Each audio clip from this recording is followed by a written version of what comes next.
Shouldn't the BBC be a non-biased organization?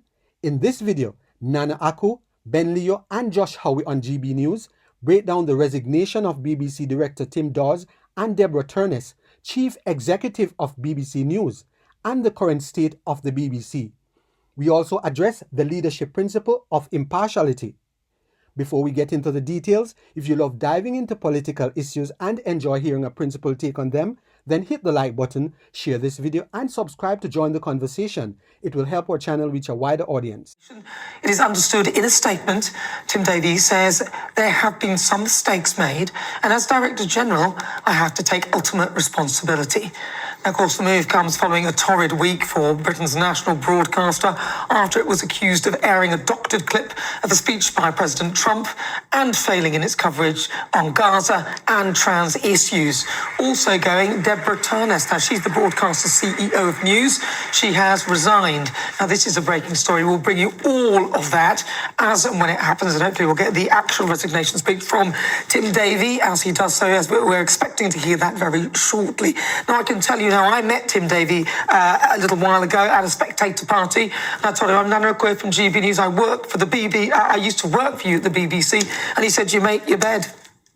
So joining me now, Josh Howie, who is with me. So this is a big story. The BBC have failed on matters of national and international importance, like getting the bomb wrong about the backfiring bomb that was actually fired by Hamas, like the documentary that they did using a Hamas operative. No, if we use examples, we would literally be here all night. We are talking it's a shame. It's so sad. Hundreds of pages of misinformation and some outright lies, and some of them, most damning of all, lies they actually knew to be lies. So I used to work at the BBC as well. I have always believed in the BBC ideals, but the fact is they betrayed it. They've been betraying it now for at least the last 10 years or so, and it's come to this point simply because of hubris, because of arrogance, to believe that they were above criticism. And they have been pointed out on so many issues, on, as you say, on the trans issues, on issues to do with Gaza and Israel. Look, we've got Free Speech Nation a bit. We've got historians are coming in. They went to the BBC in 2022 and they said, look, you've misled the public on a bunch of these historical issues that are being taught to our children. And the BBC said, no, you're just picking and choosing, you're just cherry picking here. These are from some of the leading historians in the world. And the BBC would not listen. So finally now we have accountability. Is it going to change anything? Is it going to change the culture? Frankly, I don't believe so. Certainly not within BBC News. That is an ideologically captured organisation that we are forced to pay for on pain of going to jail. And I don't see how possibly the news aspect of it certainly can be saved. Well, there are many broadcasters on there, and some of them are very good. I mean, let's take Maxine Croxall. She raised her eye at the notion that people who have, pregnant people, is actually a bit of an insult to women. However, 20 people complained. 20 people. You've got half the population who would have... I was offended by being called a pregnant person. It felt like an obliteration of the word woman. Yet, the complaint was upheld and Maxine's in trouble. But they're going to be... Absurd. People are going to be saying, oh, this is like, right-wing conspiracy. You've seen it online, you've seen it in the press. This is all like the right-wing people. They're desperate to get the BBC. You know what? I'm not desperate to get the BBC. As you say, there are many good journalists and great journalists working there. But what I want is a news service, if I'm forced to pay for it, that's just fair, that doesn't lie, and doesn't lie by omission. And unfortunately, that is not what we have. Well, I mean, let's go live now. Stay right there, Josh. Let's go live to Leo. He's there in Washington, D.C. We spoke to him a little earlier. His show is on at midnight, but I've got to say, so there's been action, Ben, here in the UK, as you've probably heard, as you well know. Tim Davies has resigned alongside Deborah Turness. Of course, they've both gone. Yes, wow, what a 24 hours, 48 hours rather. You know, it was only on Friday that the White House administration here, Caroline Levitt, the press secretary, released that damning statement towards the BBC, calling them a far left, a left propaganda outlet. And now here we are on Sunday with the resignation of not just Tim Davies, Nana and viewers, but also Deborah Turness, who is the CEO of BBC News. Davies, in his statement, which has just been released now on the BBC, says, in these increasingly polarised polarised times, the BBC is of unique value and speaks to the very best of us. It helps make the UK a special place. Overall, it's delivering well, but it's time now, after 20 years at the BBC, to resign and to take ultimate responsibility for what's happened here.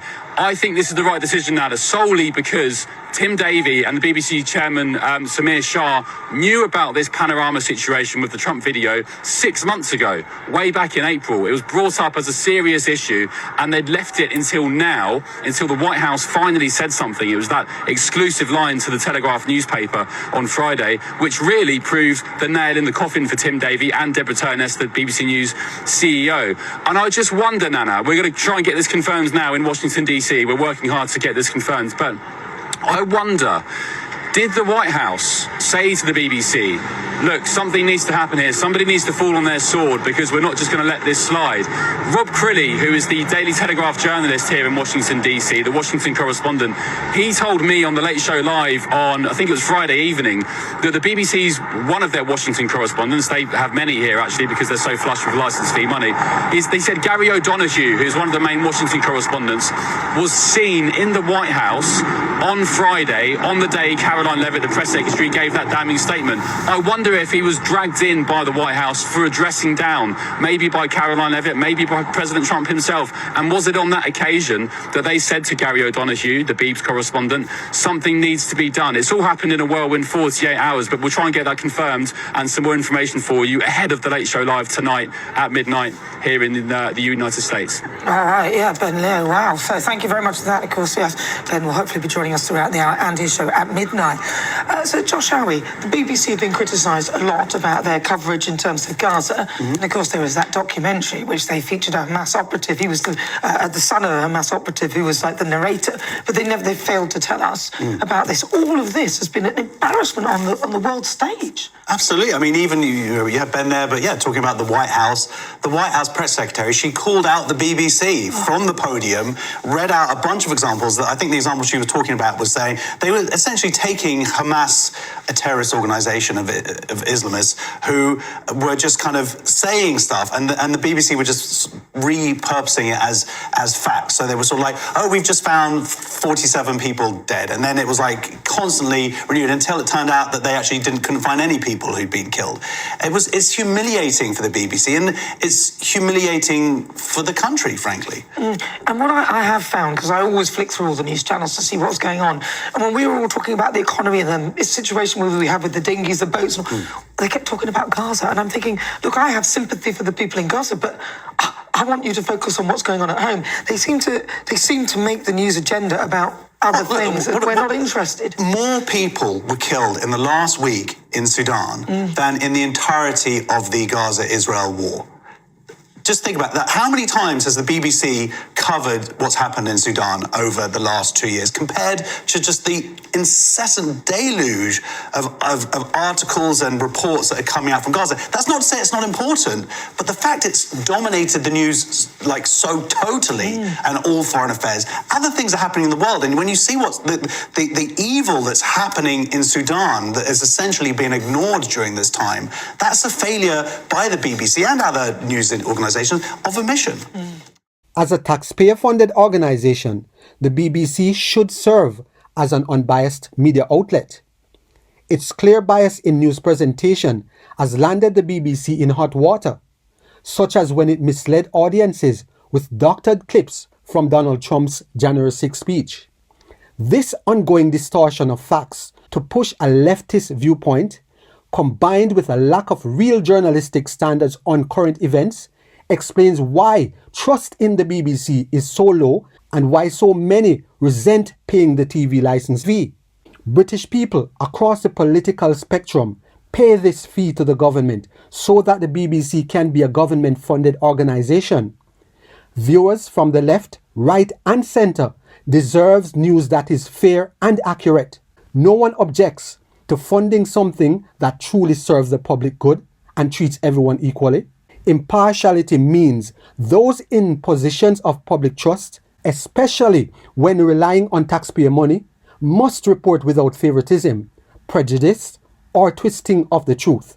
As a government-funded entity, the BBC owes it to its audience to deliver news free from any trace of what could be seen as misinformation or disinformation.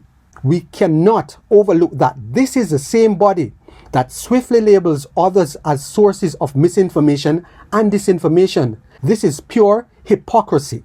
If the BBC refuses to uphold impartiality, it should forego taxpayer funds and operate like any private media company, relying on ads for revenue and sharing profits with the government. The BBC boasts of its independence, yet public perception and daily experience tell a very different story.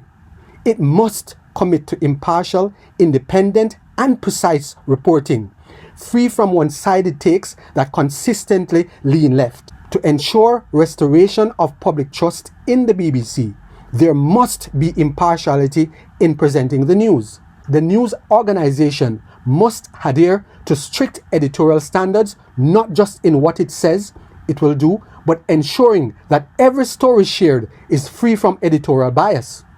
The government and taxpayers have a duty to hold it accountable, to report the truth we all deserve. If you have benefited in any way from this video, please subscribe, like, share, and be sure to leave us a comment.